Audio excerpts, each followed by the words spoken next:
ये क्यों नहीं शो हो रहा?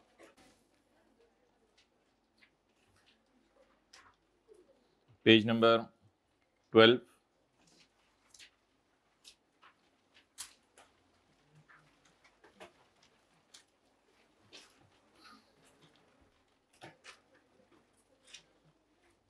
अच्छा भाई, कल हम लीगल रिप्रेजेंटेटिव की डेफिनेशन पढ़े थे।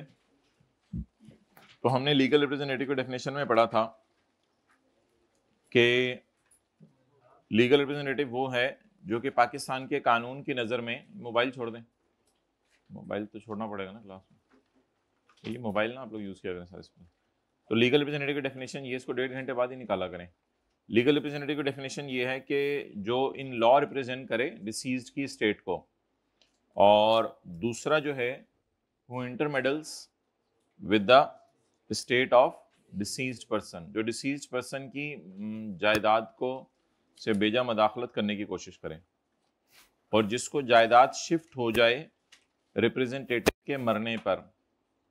अगर रिप्रेजेंटेटिव के खिलाफ केस किया गया था, इसमें पहली बात पहले पढ़िएगा, अगर रिप्रेजेंटेटिव के खिलाफ केस किया गया था तो जिस पर जायदाद शिफ्ट हो रिप्रेजेंटेटिव के मरने पर, यानी रिप्रेजेंटेटिव के मरने पर तो रिप्रेजेंटेटिव के रिप्रेजेंटेटिव्स पे जायदाद शिफ्ट होगी ना, तो अब ये भी इसके रिप्रेजेंटेटिव बन गए।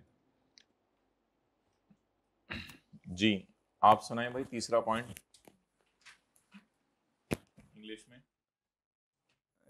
रिप्रेजेंटेटिव के मरने पर इंग्लिश इंग्लिश में हाँ।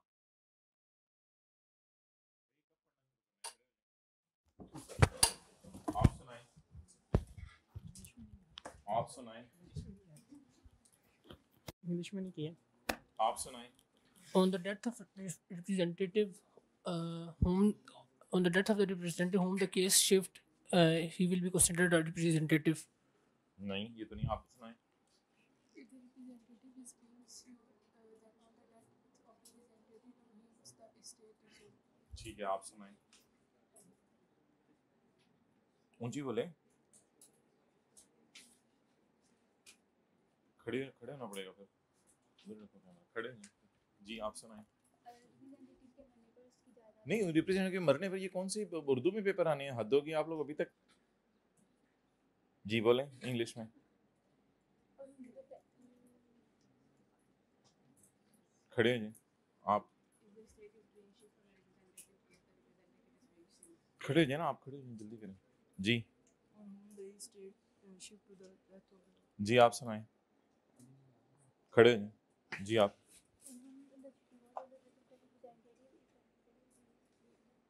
जी आप,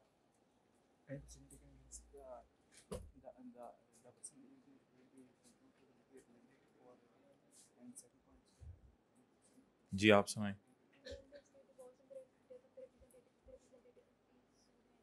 जी आप सेकंड नंबर पे, जी थर्ड नंबर पे, थर्ड नंबर पे आप सुनाए। जी आप, जी जी लास्ट। ठीक है बैठ से आप लोग, बैठ से। ये पता नहीं कब आप लोग सीरियस होंगे। ये हाइब्रिड वाले कितने लोगों ने याद किया हुआ था, जरा हाथ खड़ा करें सही तरीके से। अच्छा ये भी इक्का दुक्का ही हाथ खड़े हो रहे हैं। अच्छा सबसे पहले हमने ये बात पढ़ी थी, आजे आजे आजे, सबसे पहले हमने ये बात पढ़ी थी कि लीगल रिप्रेजेंटेटिव एक डिसीज्ड इंडिविजुअल का वो लायबल होगा, अगर वो ना मरता तो फिर भी तो वो लायबल होता, और कोई भी टैक्स जो उसकी डिसीज्ड की स्टेट से देना है वो उसके लिए भी लायबल होगा।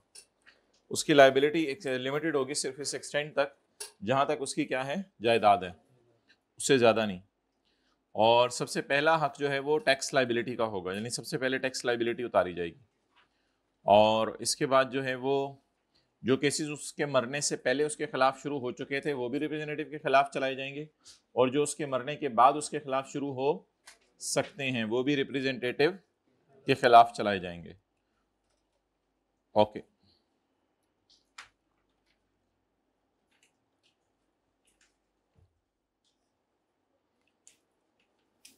क्वेश्चन नंबर 17 और 19 कर लें, फिर मुझे बताएं। क्वेश्चन नंबर 17 और 19। मैंने कहा था नोट्स को इकट्ठा स्टेपल कर लें। है स्टेपलर? ये टीए रूम में पड़ा हुआ है, अगर घर में गुम हो गया हुआ है तो ये जाते हुए कर लिया करें। कौन सा दिन है आपका? पहला दिन है? क्यों? जल्दी बोले ना। क्या? पीपीआरसी के? ओके, इनको नोट्स ला के दें।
is responsible for managing the property of his uncle, जो चले गए 5 फरवरी 2013 को। 5 फरवरी 2013 का मतलब बनता है टैक्स ईयर 30 जून 2013 वाला। The approximate worth of property 7 million, जाते हुए प्रॉपर्टी छोड़ के गए 70 लाख की। इन अगस्त 2013, अगस्त 2013 बनता है टैक्स ईयर 2014। टैक्स ईयर 2014 में एक नोटिस रिसीव हुआ था from income tax department in the name of his uncle, उसके अंकल के नाम का, जिसमें डिटेल्स मांगी गई थी, रिक्वायरिंग डिटेल्स कि उसके अंकल ने 2012 में क्या कमाया था मरने से पहले, along with the demand for payment of tax. और तो उससे टैक्स भी मांगा गया है previous year amounting to 85 lakh रुपया। Advise Ahmed as regard the following, Ahmed को मशवरा दें इन चीज़ों के बारे में। नंबर 1, अहमद की क्या liability in respect of income earned by his uncle before 5 फरवरी 2013। अहमद की क्या लाइबिलिटी है 5 फरवरी 2013 से पहले जो उसके अंकल ने कमाया हुआ था, उस मद में अहमद की क्या लाइबिलिटी। अच्छा जी, हमारी क्लास 6 डेज हुआ करेगी, तो कल भी इंशाल्लाह हमारी क्लास होगी। तो अहमद की क्या लाइबिलिटी है इस मद में, ये आपने बतानी है उसके मरे हुए अंकल के टैक्सेस के बारे में। तो और पूरा सेशन यही तरतीब होगी। पेज नंबर 10 पे ऊपर अहमद की लाइबिलिटी लिखी हुई है। The legal representative extent of Ahmad liability, तो एक्सटेंट तो ये लिखी हुई है पॉइंट 2 में। The liability of legal representative shall be limited to the extent of, ये सेक्शन 87 का 2 बनता है, तो इसके जवाब में हम सेक्शन 87 का 2 लिख के आएंगे और इस तरह लिख के आएंगे the tax liability of legal representative that is Ahmad shall be limited to the extent of uncle's estate.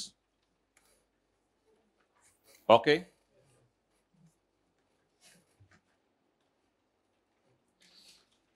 Next, his obligations, उसकी क्या जिम्मेदारियां हैं relating to tax assessment proceedings, tax के केसेस पेंडिंग जो उसके मरने से पहले उसके खिलाफ शुरू हो चुके थे, और अराइजिंग जो उसके मरने के बाद उसके खिलाफ शुरू हो सकते हैं। तो पेंडिंग में लिख के आएंगे 3 का ए और अराइजिंग में लिख के आएंगे 3 का बी। ये वैसे मुझे अफसोस हुआ है, बहुत ज़्यादा अफसोस हुआ है आप लोगों के आज हालात देख के। ये तो अभी से ये है, तो आगे आगे जब सिलेबस जाना है तो फिर क्या हालात होने आप लोगों के। वो बच्चे आजकल आ रहे हैं जो संडे को सारा रिवाइज करते हैं, पिछले 6 दिन में पढ़ाया हुआ, आजकल वो बच्चे आ रहे हैं दुनिया में हैं। ये कितना लोगों ने सोचा हुआ था संडे को तो सारा रिवाइज करना है, पिछले 6 दिन वाला, फिर अगले संडे को पिछले 12 दिन वाला, फिर अगले संडे को पिछले 18 दिन वाला, फिर अगले संडे को पिछले 24 दिन वाला, फिर अगले संडे को पिछले 30 दिन वाला। वो बच्चे हैं आजकल माशाल्लाह। तो जितना टाइम आप इस संडे को लगा लेंगे चैप्टर 4 के ये 5-6 सफ़ों पे, वो समझिए आप बस ये संडे को आप समझे कि मंडे को आईक्यू का पेपर है। जो समझा करेगा हर संडे को मंडे को आईक्यू का पेपर है, वो देखें आखिरी फरवरी के अंदर ऐसे रिलैक्स बैठा होगा। लोग कह रहे होंगे पढ़ोगे, क्या पढ़ूं, क्या क्या मुझे तो पता है सब, यानी वो ये पर्सन ये मुझे पता है, मुझे ये क्या, अच्छा ऐसे समझने से नहीं होगा, समझने से ही होगा। आपसे पूछने आज मैंने दोबारा। अच्छा, question number 19,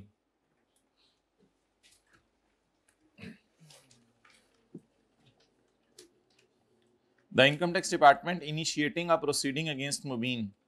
income tax department initiate करे एक प्रोसीडिंग मुबीन के अगेंस्ट और उसको एक डिमांड नोट भेजा, यानी उससे पैसे मांगे हैं। डिमांड नोट होता है पैसे मांगना, उससे पैसे मांगे हैं।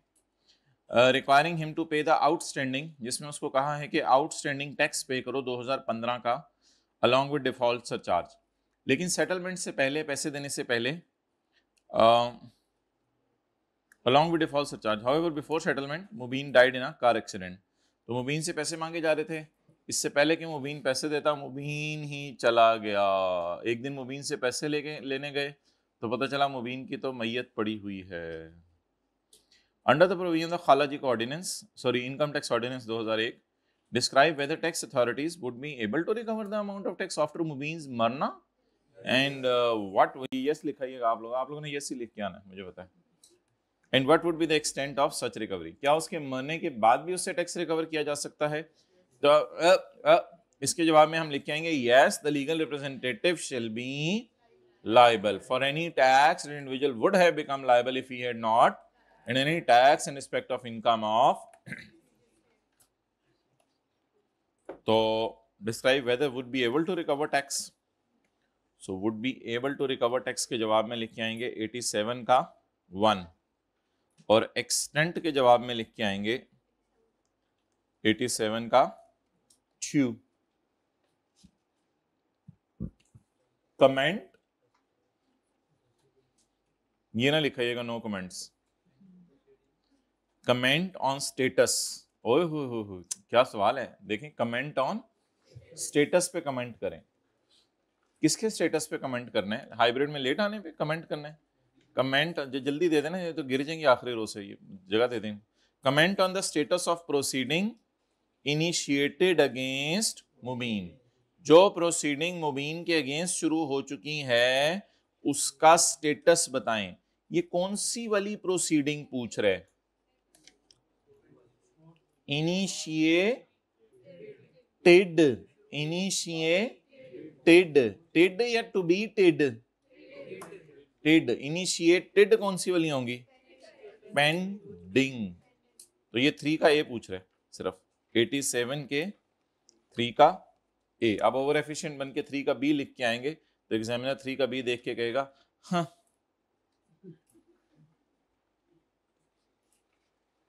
ओके।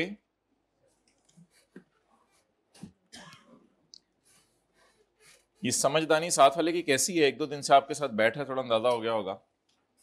समझ आ रही हैं इसको चीजें?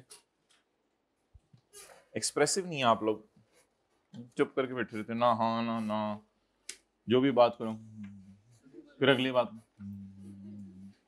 ऐसे लोगों को कैसे पढ़ाए बंदा? हाइब्रिड वालों आप लोग तो बोला करो ना, ठीक है, आप लोग तो बोला करो। ये इनके तो पता नहीं क्या मसला है। ऑनलाइन वालों आप लोग भी बोला करो, मंडे को जूम मीटिंग होती है उसमें। ओके, वापस आ जाएं जितने दी, पेज नंबर 12।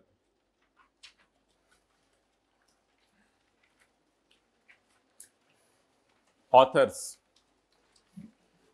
ऑथर्स को अगर कभी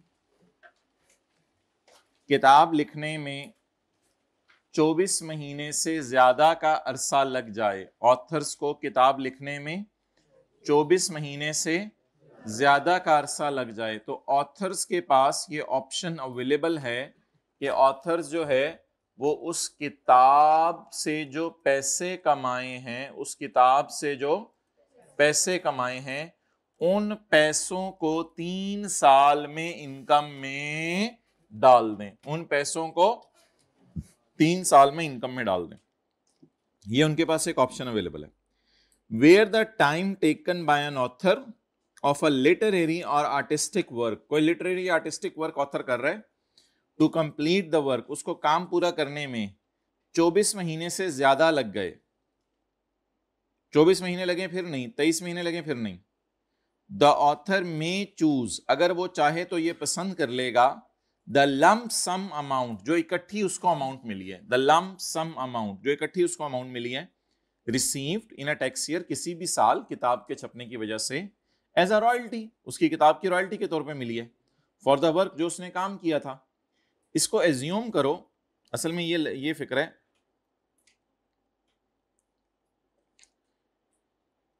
कि आपने एज्यूम करना है as having been received in that year and the preceding 2 years in equal proportion.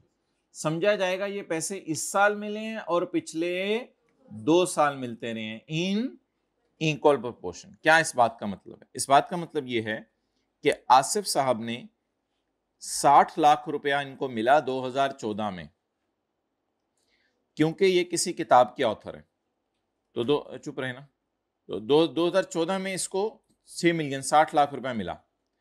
Asif ने 5 साल लगाए किताब के लिखने पे, to complete his literary work. ये 5 साल क्या ग्रेटर देन है 24 महीने? ये 5 साल ग्रेटर देन है 24। भाई क्यों नींद आ रही है हाइब्रिड बॉयज में सेकंड लास्ट रो में? भाई ग्लासेस वाले भाई आपको यार इतनी नींद आ रही है भाई? आपको पूरे मॉडल टाउन की नींद लगता है आपको आ रही है? अच्छा, Asif took 5 years to complete the work. Asif को 24 महीने से ज्यादा लगे ये लिखने में। How this amount will be taxed in his neck hands, उसके नेक हैंड्स में ये अमाउंट कैसे टैक्स लगेगी? तो मोहतरम मुझे ये बताएं कि इसको जो है वो ये इनको पैसे किस साल मिले? 2014 में। कितने? 6 मिलियन। ऑप्शन 1 ये है कि 6 मिलियन पे टैक्स दे दे 2014 में,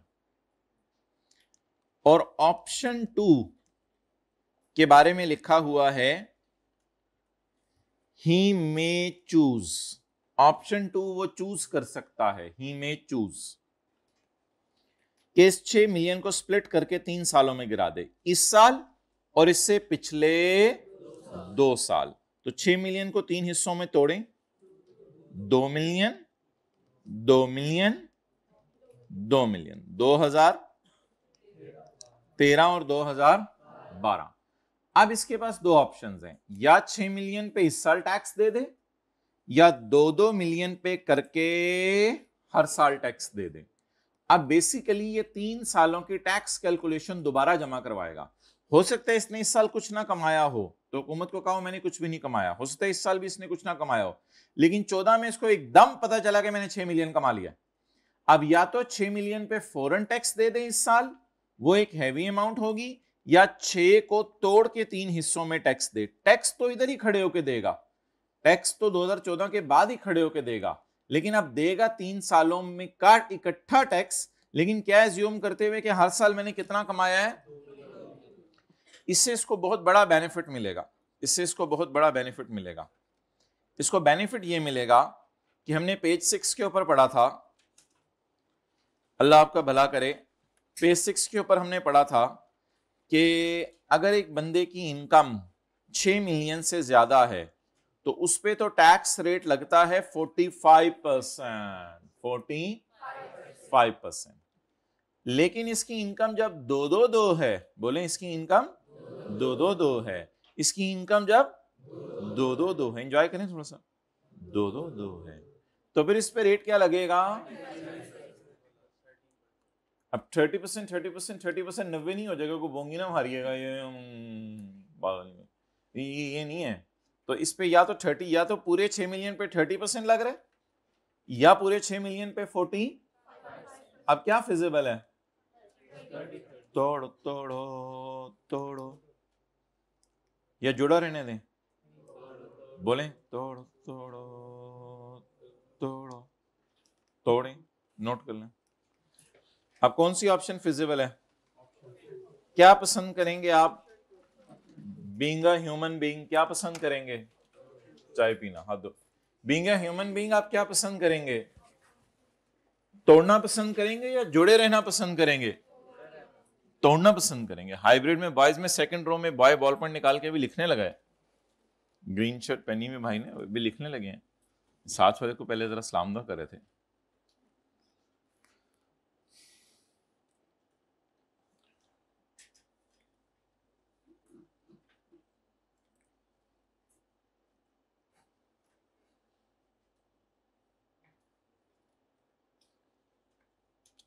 टीए को बुलाएं।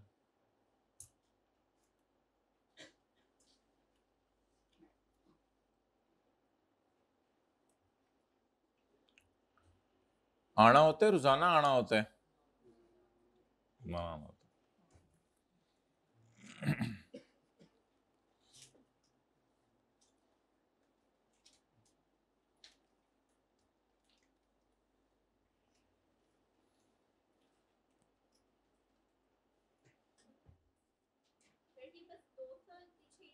बस जो उसने कह दिया, बस इसको 2 मिलियन को पिछले 2 सालों में इनकम में और ले जाएगा। नेवर भाई, हमारा साल डाल के तो 3 साल ही बन गए ना जी। क्या? हाँ, बुक्स लिखना आमतौर पे अदर सोर्स में डाल सकते हैं आप। नहीं, बिजनेस तो नहीं है बुक्स लिखना, लिखना तो नहीं बिजनेस होता। ओके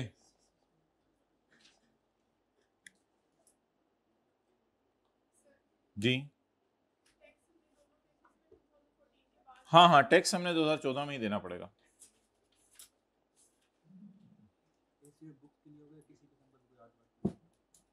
नहीं, ये सिर्फ इसलिए होगा लिटरेरी और आर्टिस्टिक वर्क।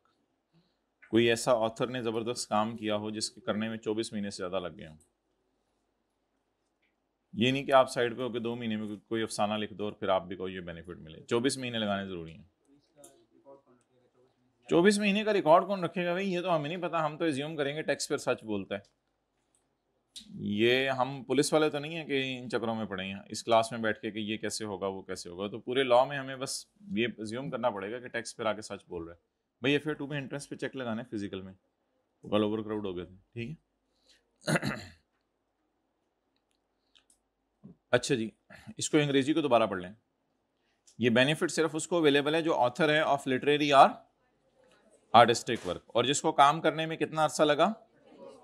24 महीने लगे, 3 साल अलग है। 24 महीने का मतलब है काम करने में इतना अरसा लगा। 24 महीने का मतलब है काम करने में इतना, और 3 साल अलग है। यानी कि 3, ये 24 और 3 को आपस में लिंक ना करें। 24 महीने का मतलब है काम करने में इतना अरसा लगा, और 3 साल का मतलब है कि 3 साल में ये इनकम में जाएगा। तो ये याद करें, क्योंकि घर जाके ये भी आप लोगों ने याद नहीं करना है। इसके साथ जो सलूक कल आप लोगों ने करना है, ये प्रोविजन की वैसी हड्डी पसली टूटी होनी है। वे the time taken by an author of, मैं वो पढ़ा होता हूँ, आप आगे पढ़े होते हैं। Where the time taken by an author of literary और artistic work to complete the work exceed 24 महीने, the author may choose the lump sum. Lump sum कितना मिला इकट्ठा? 6 million received in a tax year as a royalty for the work, जो उसने काम किया उसके बदले। As having been received, as having been से मतलब यानी है कि एज्यूम करो, एज्यूम करो, एज्यूम करो it is received in that tax year and the पिछले प्रीसीडिंग में ओ डाल के आएंगे या ई डाल के आएंगे? ये तो जब लिखेंगे तब पता चलेगा। प्रोसीडिंग लिखा होता है।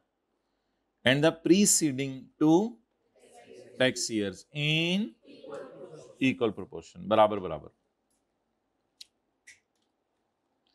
Income of a minor child, देखें जरा साथ वाले को, लग रहा है लग रहा है लग रहा है, देखें देखें देखें, देखें। Date of year of birth बताएं। 2005, 2006। 8 वाला कौन है? ये मुंह से निकल गया। 8 वाला है 2001। और जी 2000 3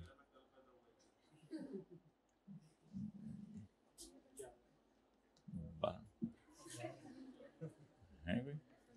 नहीं।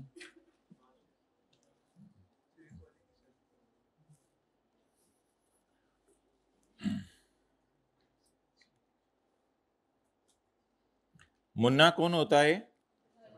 मुन्ना वो होता है जो 18 साल से कम हो साल के आखिरी दिन, at the end of tax year. यानी अगर आज 30 जून 25 है तो 30 जून 25 को वो भी 18 साल से, लेकिन अगर 22 जून 25 को ही वो 18 साल का हो गया है तो फिर ये नहीं कि वो माइनर चाइल्ड नहीं है, बल्कि वो क्या है? Major child. अब तो चाइल्ड ही नहीं रहा शायद, तो वो माइनर अपनी तरह से लफ्ज निकाले होते हैं, minor child, he is major child. अब अपनी तरह से बच्चे ना लफ्ज उल्टे उल्टे लफ्ज निकाले होते हैं। अच्छा, ये ऊपर वाली में हमने क्या लिखना था कि he can opt 2 million each to be taxed in 2012, 13 and 14, 14, 13 and 12 in the year and the preceding 2 tax. लेकिन जो लोग पेपर में नहीं लिख के आएंगे इन इक्वल प्रोपोर्शन, उनके मार्क्स काटेगा ICAP। इक्वल प्रोपोर्शन लिख के आना जरूरी है। इक्वल प्रोपोर्शन का क्या मतलब है कि बराबर डिवाइड करेंगे, या ऐसे भी कर सकते हैं 6 मिलियन में से 3 मिलियन इधर डाल दें, 1.5 मिलियन इधर डाल दें, ऐसे भी कर सकते हैं। अच्छा, बच्चों को क्या कहते हैं? बच्चों को जब ये गलती निकाली जाती है ना कि ICAP इसमें नंबर काटते हैं इक्वल प्रोपोर्शन, तो बच्चे क्या कहते हैं? बच्चे कहते हैं ओह ये तो ऑब्वियस था, वो इक्वली डालना था और कैसे डालना था। तो पुत्र बताना भी ऑब्वियस था ये, वो उसको तो फिर सब पता है। बच्चे कहते हैं उसको तो पता होगा ये, तो उसको तो बाकी भी पता है। लिख के ना आया करें you know everything. Okay, paper अजीब बोंगिया क्लास सर, ये 24 महीने तो उसको पता होगा सर, अब ये बेसिक सी बात भी उसको मैंने बतानी है। चपेट इनकम ऑफ माइनर चाइल्ड, ये साथ वाला मसला बनता है या है? बनता है। बोल्ड स्टेटमेंट दे रहे हैं आप लोग इसके बारे में। तैमूर जो कि अभी कितने साल का है? ये तो ओल्ड हो गया है बेटा, ये तो ओल्ड हो गया, 13 इयर्स ओल्ड। वो तो माइनर चाइल्ड का सवाल था, हम करें माइनर। 13 साल ओल्ड हो गया है, has earned income from business of 10 million, 1 crore पे उसने कमाया। उफ, क्या मतलब आपके तो माशाल्लाह बोला करें, बोले माशाल्लाह। उफ जी, वो जो एक सहाबी 3 दिन तक आते रहे और सहाबा को नबी सल्लल्लाहु अलैहि वसल्लम ने फरमाया कि ये जन्नती हैं, तो उनका ये एक अमल था कि वो किसी की चीज़ देख के हसद नहीं करते थे। ये एक बहुत बड़ा अमल था उनका। तो अल्लाह के नबी बिशारतें दे रहे हैं कि ये तो जन्नती हैं, और किसी के बारे में उनके दिल में कीना नहीं था। और आप कोई चीज़, किसी की चीज़ देख लें, ओह व्हाट इज दिस, वही आपसे तो नहीं लेके अल्लाह ने दी, उसको अपने खजानों से दिया। अच्छा जी, तो कितना कमाया भाई इसने? 10 million. Calculate the taxable income of mister Taimur assuming. अच्छा, माइनर चाइल्ड की टैक्सेशन 2 तरीके से होगी। नंबर 1, ऐसा हो सकता है एक तो उसने बिजनेस किस में मिला हो? इनहेरिटेंस में, यानी किसी के मरने पे उसे बिजनेस मिला हो। और दूसरा ये हो सकता है business is not acquired in inheritance, inheritance में उसको बिजनेस नहीं मिला, उसने खुद बिजनेस अपना रन किया। तो 2 ऑप्शंस है। Number 1, business is acquired in inheritance.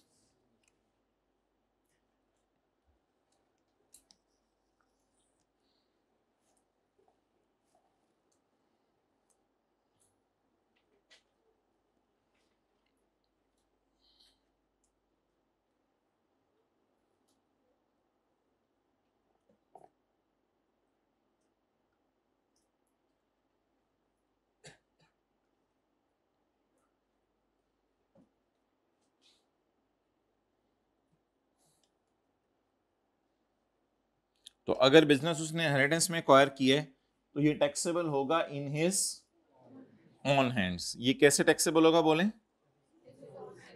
On hands, उसके अपने हाथों में। और अगर बिजनेस उसने इनहेरिटेंस से एक्वायर नहीं किया तो उसकी इनकम टैक्सेबल होगी in the hands of parent who has highest height, who has highest taxable. Note करें, फिर इसको समझते हैं।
डन।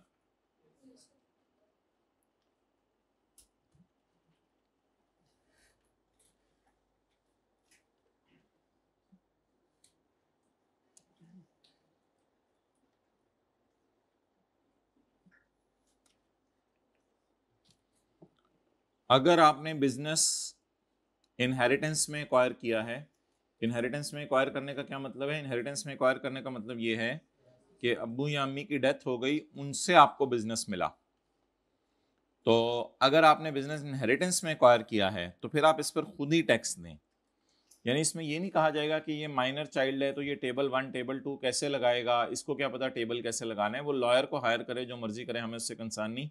ये खुद अपनी इनकम पे टैक्स देगा। और ये न्यूमेरिकल सॉर्ट ऑफ ऐसे सॉल्व होगा कि मिस्टर तैमूर, और नीचे वो टैक्स अपना कैलकुलेट करेगा, अपना खुद टैक्स देगा। लेकिन अगर business is not acquired in inheritance, अगर बिजनेस इनहेरिटेंस में नहीं मिला, यानी उसने अपने पांव पे खड़े होकर खुद कारोबार शुरू किया, तो फिर इसका जो है खुद टैक्स नहीं देगा। His income is taxable in the hands of parent who has. अब प्रोबेबली शायद वजह ये है कि इनहेरिटेंस नहीं है, तो अब शायद अम्मी अबू जिंदा हैं, तो फिर कह रहे हैं फिर अम्मी उधर तो इन दोनों में से कोई डेथ हो गई थी ना, या दोनों की भी डेथ हो सकती है, तो फिर तो ये अपने हाथों पे खुद टैक्स देगा। लेकिन अगर वो इनहेरिटेंस में नहीं मिला, नॉट एक्वायर्ड इन इनहेरिटेंस, इसने खुद कारोबार शुरू किया है, तो फिर ये कैसे टैक्स देगा? बोले ना, in the hands of parents who has, जिसकी क्या है? Highest taxable income. तो अगर मॉम कमा रही हैं 8 मिलियन और डैड कमा रहे हैं 6 मिलियन और इसने कमाया 10 मिलियन, तो ठीक। तो मिसाल के तौर पे example number 1, he did not acquire, बोले बोले बोले बोले, business inheritance. He did not acquire business in inheritance, इसने इनहेरिटेंस के जरिए एक्वायर नहीं किया। अम्मी ने कमाया 8, अबू ने कमाया 6 और तैमूर ने कमाया 10। तो फिर जब हम सॉल्व करेंगे न्यूमेरिकल, तो बेसिकली अम्मी के न्यूमेरिकल में ही इसकी इनकम को डाल देंगे। यही करना है ना, जिसकी हाईएस्ट टैक्सेबल इनकम है। तो हाईएस्ट टैक्सेबल इनकम किसकी किसकी है? ये लेडी डॉक्टर हैं, ये जनरल स्टोर चला रहे हैं। अच्छा चलो ज़्यादा डिटेल में चले गए हम, सॉरी। तो फिर अब अम्मी कैसे टैक्स देंगी? अब बेसिकली अम्मी ने 18 लाख कमाया, तो अम्मी की इनकम क्या हो गई? ऐसे क्यों देख रहे हैं? अब कर लें नोट, ऐसे तो इस तरह ना देखा करें, आराम से देखा करें आप लोग।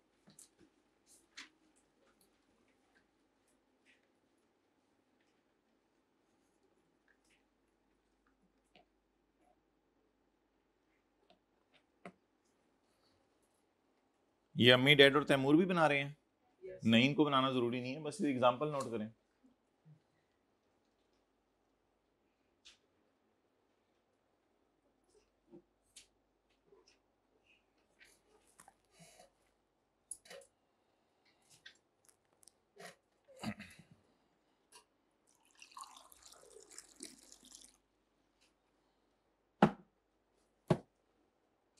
भाई मैंने आपको बताया मैं लस्सी की दुकान पे काम नहीं करता रहा, तुम क्यों ऐसे ऐसे देखते हो?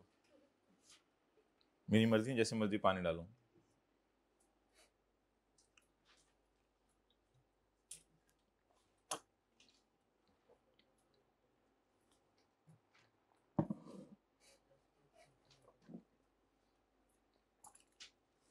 साथ वाले का चेहरा देख के बताएं नाश्ता करके आया?